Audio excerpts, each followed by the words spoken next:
Hello, all my dear students, class 6th students. In today's video, I am going to read your second poem. That name is The Kite. हमने last video के अंदर आपका जो chapter था second, how the dog found himself a new master, इसको complete किया था। अब आपकी इसके बाद में आपकी बुक के अंदर आगे पोइम दी हुई है एक, और उस पोइम का नेम है द काइट। आज हम लाइन टू लाइन इस पोइम को पढ़ेंगे, द काइट। इस पोइम के राइटर हैं, आप नीचे यहाँ पे देख सकते हो, ये इस पोइम के पोइट हैं, यानी कि Harry Ben is the poet of this poem. हम लाइन टू लाइन इसको पढ़ेंगे भाई। जो इम्पोर्टेंट्स वर्ड मीनिंग आएंगे, कुछ वर्ड्स आएंगी, उनको ध्यान से सुनते जाना, क्योंकि आपकी एक्टिविटी का जो पार्ट हम करेंगे उसके अंदर वो आपके काम आएंगे।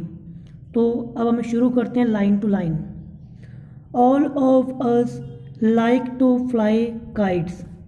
यहाँ पर पोइट हमें कह रहा है कि हम सभी पतंग उड़ाना पसंद करते हैं, या फिर ये कह लीजिए कि हम सभी को पतंग उड़ाना पसंद होता है। Have you ever tried to fly one, और क्या आपने कभी कोई पतंग उड़ाने की कोशिश की है? Definitely I think you must have tried once to fly a kite. Read this poem about a kite as it flies in the sky. तो ये पोइम को रीड करना है। इसके अंदर बताया गया है कि जब एक काइट आसमान के अंदर उड़ती है तो वो सारी की सारी पोइम उसी पे बेस है। ये पोइम के अंदर टोटल 24 लाइन्स हैं आपके भाई, 24 यानी कि 24 लाइनें हैं। 6 लाइनों के आपके इसको स्टेंजर्स के अंदर डिवाइड कर सकते हो, क्योंकि इसके अंदर एक राइम स्कीम आएगी।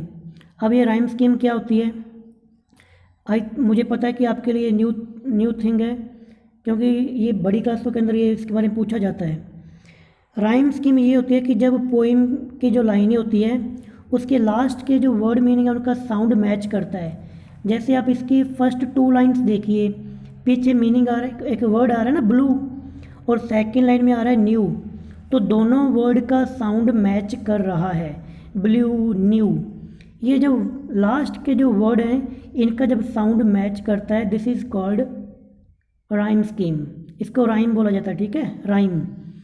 अब आप देखिए पहली 2 लाइनें, इन दोनों के पीछे जो वर्ड है वो सेम है, जैसे ब्लू और न्यू सेम साउंड के हैं।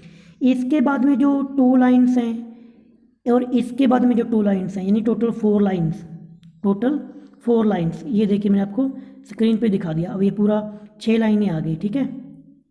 अब आप इसमें एक सिमिलरिटीज देखेंगे, जैसे कि आपकी 3rd लाइन है, इसके पीछे लिखा हुआ है डिप, डिप, इसमें लिखा है डिप, और एक लाइन छोड़ के जो 3rd वाली लाइन है उसमें लिखा है शिप। तो ये दोनों साउंड मैच कर रहे हैं, डिप और शिप। फिर जो सेकंड लाइन थी टेल, ये टेल का जो मैच करेगा ये 4th लाइन के साथ मैच करेगा, सेल। तो ये टोटल 6 लाइनें होगी, यानी कि पहली 2 लाइनें आपस में मैच करेगी, ठीक है। बाकी की जो 4 लाइन्स हैं, तो 4 लाइनों में जो फर्स्ट लाइन है वो 3rd से मैच करेगी, और सेकंड है वो 4th से मैच करेगी। इसी को राइम स्कीम कहते हैं। ज़्यादा आपको इसको फोकस नहीं करना, आपके सिलेबस में ये नहीं है, बट जस्ट फॉर इन्फॉर्मेशन मैं आपको ये बता रहा हूँ, क्योंकि आगे जब आप बड़ी क्लासों में जाओगे तो लिटरेचर के अंदर ये आपके काम आएंगी। इसको राइम स्कीम कहते हैं। हम इसको ये नाम दे सकते हैं कि इस पोइम की जो राइम स्कीम है वो बनेगी A B C, क्योंकि पहली 2 लाइनों का साउंड सेम है। पहले का हमने नेम दे दिया A, दूसरी का सेम है तो A, तो पहली होगी A। फिर जो 3rd लाइन है वो मैच कर रही है 5th लाइन से, तो इसको हमने B रख दिया। फिर आगे C अलग है, फिर B और फिर C। तो कुल मिला के आप सिंपली ये इतना का माइंड में रखिए कि इस पोइम की राइम स्कीम है A B C, ठीक है। ये 6 लाइनों का स्टेंजा हो गया भाई। अब 6 लाइनों का एक स्टेंजा और आएगा, फिर एक और आएगा, फिर एक और आएगा, यानी 6 लाइनों के टोटल 4 स्टेंजाज हैं। तो टोटल लाइन्स हो गई 24 और इसके पोइट हैं हेनरी बैन। ये तो थी आपकी जस्ट लिटरेचर से संबंधित कुछ जानकारी। अब हम लाइन टू लाइन इस पोइम को पढ़ते हैं। How bright on the blue is a kite when it's new. यहाँ पर पोइट कह रहा है कि जब पतंग नई होती है, न्यू होती है, व्हेन इट्स न्यू, कि जब एक पतंग नई नई होती है तो वो हाउ ब्राइट बहुत ज़्यादा चमकती है। कहाँ पर? On the blue, on the blue यानी कि यहाँ पे ब्लू का मतलब है आसमान में, कि जब एक पतंग नई होती है, न्यू होती है, तो वो आसमान के अंदर बहुत ज़्यादा चमकती है। ब्राइट होता है चमकना, ठीक है। ये कुछ आपको साथ के साथ में, तो पहली 2 लाइनों का मीनिंग आई होप आपको समझ में आ गया। अब आगे की 2 लाइनें मैं पढ़ता हूँ। With a dive and a dip it snaps its tail then soars like a ship with only a tail. अब यहाँ पर पोइट बता रहा है कि जब वो पतंग डाइव करती है और डिप करती है। डाइव का मीनिंग होता है भाई गोता लगाना और डिप का होता है डुबकी लगाना। जब वो डाइव और डिप करती है तो it snaps its tail. Snaps होता है भाई शोर करना, आवाज़ करना, और या फिर आवाज़ करते हुए आगे चलना। तो इसका मतलब ये हो गया कि जब वो आवाज़ करते हुए आगे बढ़ती है तो वो डाइव भी करती है और डिप भी करती है, गोते खाती है, आप ये कह लो। आपने पतंग उड़ाई होगी, पता ही आपको ना, जब वो आगे और ऊपर बढ़ती है तो वो गोते लगाती है और आवाज़ भी करती है। तो यहाँ पर 3 एक्शंस आ गए। एक आ गया डाइव, डाइव यानी गोता लगाना, डिप डुबकी लगाना, और स्नैप्स आवाज़ करते हुए आगे चलना। Then row soars like a ship with only a sail. अब यहाँ पे एक वर्ड मीनिंग आ गया सॉर्ट्स। सॉर्ट्स होता है भाई ऊंचा उड़ना, ठीक है। तो ये 2 लाइनों की जो हिंदी है वो ये बनेगी कि जब वो आवाज़ करते हुए ऊपर उड़ती है तब वह सिर्फ एक पाल पर चलते हुए शिप की तरह लगती है। यानी कि जब वो आवाज़ करते हुए आगे बढ़ रही होती है तो ऐसा लगता है जैसे जहाज़ ऊपर बढ़ रहा है, ठीक है। शिप होता है जहाज़, और यहाँ पे जो वर्ड मीनिंग आया है वो है सॉर्ट्स। सॉर्ट्स होता है ऊंचा उड़ना। अब हम नेक्स्ट 6 लाइनें पढ़ेंगे, आगे की 6 लाइनें। ओके, ये रही आपके आगे की 6 लाइन्स। अब एक चीज़ आप यहाँ पे भी देख सकते हो, सेम चीज़। अब देखिए जो पहले की लाइन्स हैं इनके जो लास्ट वर्ड है वो भी सेम है। देखो टाइड्स एंड राइड्स सेम है ना, जैसे पहले में थे सेम ही यहाँ पे है। टाइड्स राइड्स सेम का मतलब है कि दोनों का साउंड सेम है। ये नहीं कि वो वही वाला वर्ड मीनिंग यहाँ पे दिए हुआ है, नहीं, सिर्फ साउंड सेम है। और आगे की जो 4 लाइन्स हैं अब इनके अंदर भी सेम पैटर्न फॉलो किया जाएगा। देखिए जो क्रेस्ट है, क्रेस्ट आपको मिलेगा थर्ड वाले से, क्रेस्ट और रेस्ट। मैं यहाँ पे आपको निशान लगाता हूँ, 1 मिनट। ओके, अब देखिए ये क्रेस्ट ये मैच कर रहा है रेस्ट के साथ, ठीक है, क्रेस्ट और रेस्ट। उसके बाद में ये देखिए पुल्स मैच कर रहा है फॉल्स के साथ, ठीक है। तो ऐसे ये क्रेस्ट इसके साथ मैच कर रहा है और ये पुल्स इसके साथ मैच कर रहा है, ठीक है। तो ये पैटर्न आपको आगे भी जो आगे 6 लाइन आएंगी उनके अंदर भी यही पैटर्न रहेगा। तो 1 मिनट मैं यहाँ पे दोबारा करता हूँ इसको। ओके, जैसे ये लाइनें थी आपकी, ये लाइनों का साउंड इससे मैच कर रहा है तो दोनों साउंड सेम है, तो मैंने इसको नेम दे दिया ए। ये भी सेम है, इसको मैंने नेम दे दिया ए, ठीक है। यहाँ तक कन्फर्म है। अब वो तो ए होगी क्योंकि दोनों का साउंड सेम था। अब इसका साउंड मैंने मान लो ये बी है, ठीक है, बी। तो बी का साउंड बी से मैच कर रहा है, ये भी बी जैसा है। ये अलग है तो कुछ सी दे दिया। अब इसका साउंड मैच कर रहा है इसके साथ, तो ये हो गया सी। तो ये आपकी बन गई भी राइम स्कीम, इसी को बोलते हैं राइम स्कीम। तो इसकी राइम स्कीम होगी, मैं यहाँ पे लिख रहा हूँ ए बी सी। ये इसकी राइम स्कीम है, यानी कि ये 6 लाइनें ऐसे ही आएंगी आगे हर एक स्टेंजा के अंदर, ठीक है। अब दोबारा पोइम को ये आपकी आगे वाली 6 लाइनें इसको पढ़ते हैं भाई। Climbs to the crest of a gust and pulls, sorry think ऊपर रह गया ना, हाँ यहाँ पे ये रह गया, ये 6 लाइनें पढ़नी थी भाई। Okay, as over tides of wind it rides, climbs to the crest of a gust and pulls, then seems to rest as wind falls। अब यहाँ पर ये पॉइंट कह रहा है कि जब हवा की लहरों की सवारी करती है, हवा के झोंके और खिंचाव से यह शिखर तक पहुँच जाती है, ऊपर तक चली जाती है। जब हवा थमती है तो यह विश्राम करती है, ऐसा लगता है कि जैसे वो रेस्ट कर रही है। ये लिखा ना एज ओवर टाइड्स, टाइड्स यानी कि बहाव, टाइड होता है बहाव, हवा का बहाव, ऑफ वाइंड इट राइड्स तो ये ऊपर चलती है। क्लाइम्स, क्लाइम होता है ऊपर चढ़ना, टू द क्रेस्ट, क्रेस्ट का मीनिंग होता है शिखर, चोटी, तो ये ऊपर की तरफ जाती है। Then seems to rest as wind falls, तो जैसे ही हवा वो रुकती है, फॉल आता है उसके अंदर, हवा के अंदर, तो वहाँ पर रुक जाती है।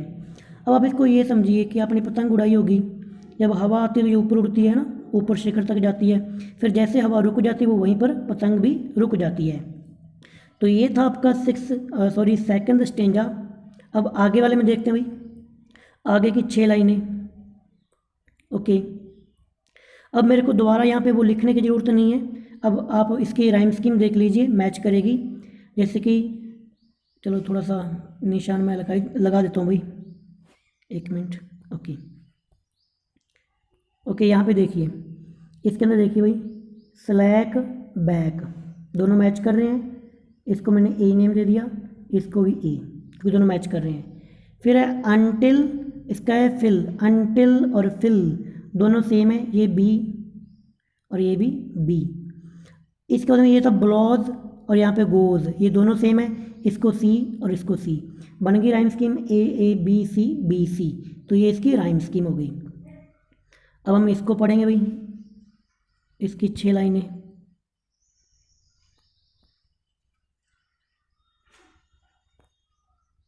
कहाँ तक है, हाँ ये रही।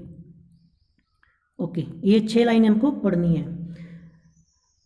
When strings goes slack, you wind it back। अब यहाँ पर पोइट कह रहा है कि स्लैक, स्लैक यानी कि ढीली छोड़ना, और स्ट्रिंग का मीनिंग होता है रस्सी यानी कि डोर। जब आप इसकी डोर को ढीला छोड़ देते हो, वैन स्ट्रिंग गोज स्लैक, इसकी जो डोर आप ढीली छोड़ देते हो, यू बाइंड इट बैक, फिर आप इसको वापस, डोर को वापस खींचते हो, जहाँ पर पतंग को अपनी तरफ खींचते हो, क्योंकि आपने देखा होगा जब वो ढीली पड़ जाती है तो नीचे गिरने लगती है। डोर ढीली होती ही आप डोर को खींचते हो ताकि पतंग फिर से ऊपर चली जाए। And run until a new breeze blows, और तब तक आप उस डोर को खींचते हो जब तक कि हवा के सहारे वो दोबारा ऊपर नहीं चढ़ने लग जाती। न्यू ब्रिज ब्लो, ब्रिज होती है हवा, हवा का झोंका, और ब्लोज होता है बहना। And its wings fill and up it goes, फिर जैसे हवा आती है इसके जो बिंग्स हैं यानी इसकी पतंग जो है वो हवा से भर जाती है और फिर ये ऊपर चढ़नी शुरू हो जाती है। तो ये था आपका सेकंड स्टेंजा, 6 लाइनें। अब हम लास्ट की 6 लाइन डिस्कशन करते हैं भाई। तो ये रही आपकी 6 लाइन्स। एक बार मैं इसका भी राइम स्कीम आपको बता ही देता हूँ कि इसकी राइम स्कीम कैसे, वही सेम भाई, A B C. Okay just wait, हाँ यहीं से भाई। तो देखिए इसमें, देखिए ये ब्लू, इसको मैंने ए लिख लिया, ब्लू, ब्लू और न्यू ये तो सेम है। फिर थिंग, इसको मैंने बोला बी, थिंग का स्ट्रिंग के साथ ये रहा बी इसका। फिर सी का ट्री, ये रहा सी और ये रहा सी, तो बन गई ए बी सी। इसको बोलते हैं rhyme scheme.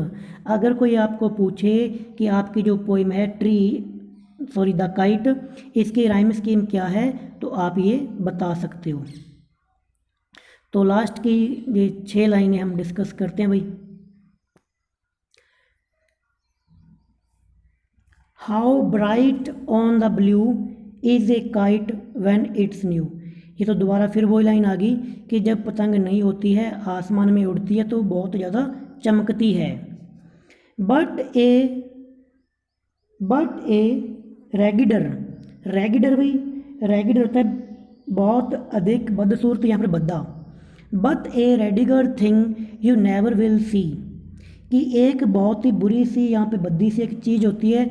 I think you would not like to see that thing, और जिसको आप देखना पसंद नहीं करते, you don't like to see that. और वो बुरी चीज़ क्या होती है?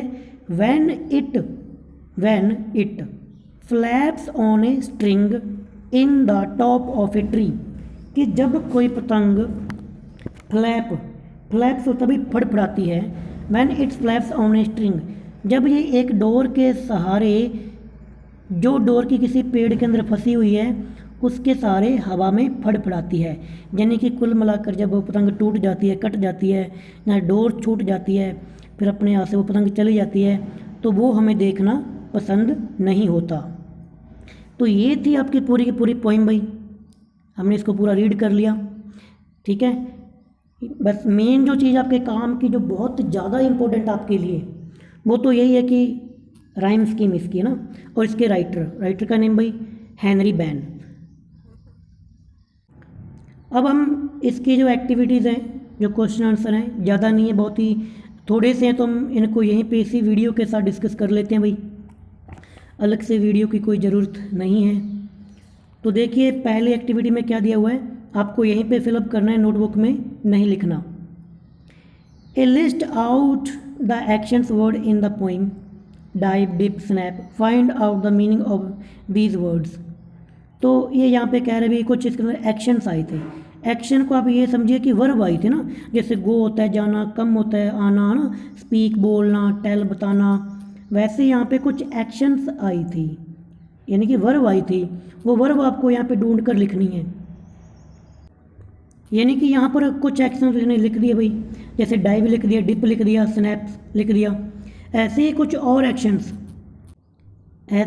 और एक्शंस आपको पोइम में से ढूंढ कर लिखनी है। तो मैं आपको चलो दिखाता हूँ कौन कौन से हैं, आप कुछ और लिख सकते हो। तो मैं यहाँ पे लाइन लगा रहा हूँ, ये आप वहाँ पे फिलअप कर सकते हो, जैसे शोर, एक तो ये लिख दीजिए शोर। ठीक है, शोर के बाद में आप लिख सकते हो टाइड्स, लिख सकते हो टाइड्स, और राइड्स, क्रैप्ट, पुल्स और क्लाइम्स, सीन्स, ये आप वहाँ पे फिलअप कर सकते हो। ठीक है, यानी कि आपको वहाँ पे ओनली वर्ब लिखनी है, आपको एक्शंस आपको राइट करनी है। अगर और चाहो तो भाई और राइट कर सकते हो, नीचे देख लो। ओके, यहाँ से लिख सकते हो आप, जैसे रन दौड़ना, ब्लोज बहना, गोज जाना, और देखिए सी देखना। तो इनमें से जो आपको अच्छा लगे भी, आप कोई 5, 6, 7 जितना आपको अच्छा लगे, आप ये मीनिंग वहाँ पे, ये स्पेलिंग्स आप वहाँ पे लिख सकते हो। ठीक है, अब नेक्स्ट एक्टिविटी में क्या करना है वो देख लीजिए। हाँ, ये भी आपके काफ़ी इंटरेस्टिंग है भाई, समझने वाली बात है। यहाँ पर आपको एक चीज़ यहाँ पे नई सीखने को मिलेगी। देखिए, read these lines from the poem, ये आपको लाइनें पढ़नी है। Then soars like a ship with only a sail, the moment of the tailless kite is compared to a ship with a sail, this is called a simile. देखिए, जब किसी चीज़ की तुलना दूसरे चीज़ से की जाती है ना, कि वो उसके जैसा है, वो उसके जैसा खाता है, वो उसके जैसा चलता है, वह उसके जैसे उठती है, बैठती है, हम किसी से जब कंपेयर करते हैं तो लिटरेचर के अंदर उसे बोलते हैं सिमली। यहाँ पे लिखा हुआ है सिमली, तो इसको सिमली बोलते हैं। पोइम के अंदर इसके लिए वर्ड यूज़ किए जाते हैं, जैसे लाइक या फिर एज, ये 2 वर्ड आते हैं भाई, लाइक या फिर एज। अगर किसी पोइम के अंदर किसी लाइन में ये 2 लाइन आ रही है, लाइक और एज, तो लिटरेचर के अंदर इसको बोलते हैं सिमली, यानी कि हिंदी में कहते हैं उपमा। तो यहाँ पे नीचे कुछ लाइन्स आपको दी गई है, इनको आपको लिखना है भाई, आपको कोई भी वर्ड यहाँ पे यूज़ कर सकते हो। चलो, जैसे कि पहले लिखा हुआ है, ही रन्स लाइक, वह दौड़ता है जैसे। अब कोई भी चीज़ आप लिख लीजिए कि वो किसके जैसे दौड़ता है। जैसे फॉर एग्जांपल मैंने लिख दिया कि वह कुत्ते की तरह दौड़ता है, तो मैं लिखूँगा, एक मिनट यहाँ पे मैं राइट कर रहा हूँ भाई, तो मैं इसको लिख सकता हूँ ए डॉग। पहले में आप ये लिख लीजिए a dog. He runs like a dog, कि वह कुत्ते की तरह दौड़ता है। और भी आप लिख सकते हो, he runs like a horse, ठीक है, हॉर्स भी लिख सकते हो कि घोड़े की तरह। He runs like a train, train लिख सकते हो, बस लिख, जो आपको अच्छा लगे वो लिख सकते हो। यहाँ पे कोई ऐसी बंदिश नहीं है कि आपको वही लिखना है, अपनी नॉलेज यूज़ आप कर सकते हो। सेकंड में क्या है भाई, सेकंड में देखिए, सेकंड में है ही ईट्स लाइक, वह खाता है जैसे। तो वो किसकी तरह खाता है, आप कुछ भी लिख सकते हो, जैसे कि आप लिख लो भी वह सूअर के जैसे खाता है, तो he eats like a pig, he eats like a pig, इसमें ए पिग लिख दीजिए। अब नेक्स्ट देखिए, नेक्स्ट है भाई he sings like, sorry she sings like, वो गाती है, किसके जैसे गाती है। आप किसी एक्टर का नेम लिख दीजिए, किसी सिंगर का नेम लिख दीजिए, किसी वर्ड का नेम लिख दीजिए, ठीक है। जैसे मैंने मान लो मुझको कहना है कि भाई वो राधा के जैसे गाती है, कोई मान लो फॉर एग्जांपल कोई राधा कोई लड़की है तो उसके जैसा गाती है, तो मैं लिख दूँगा शी सिंग्स लाइक राधा। आप किसी का भी नेम लिख दीजिए, डोंट वरी, जैसे मैंने यहाँ पे राधा लिख दिया। आप चाहे पंजाबी सिंगर का नेम लिख दीजिए, वो तो आप पंजाबी सॉन्ग तो आप सुनते होंगे, हिंदी सॉन्ग सुनते होंगे, तो आप किसी का एक्टर का नेम, एक्ट्रेस का नेम लिख दीजिए, किसी सिंगर का नेम लिख दीजिए, डोंट वरी।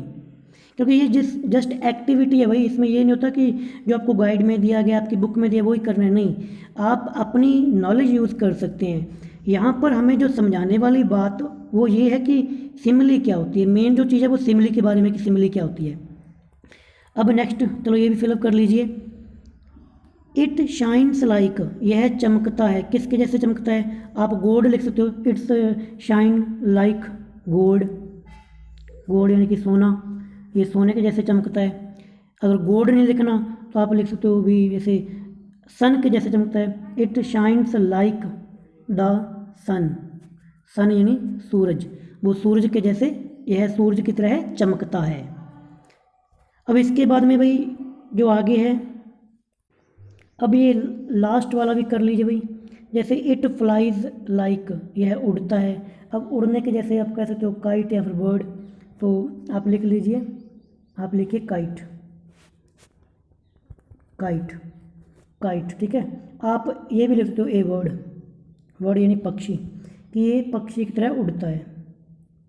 इनमें से जो अच्छा लगे आप लिख लीजिए, काइट लिख लीजिए या फिर ए वर्ड लिख लीजिए, ठीक है।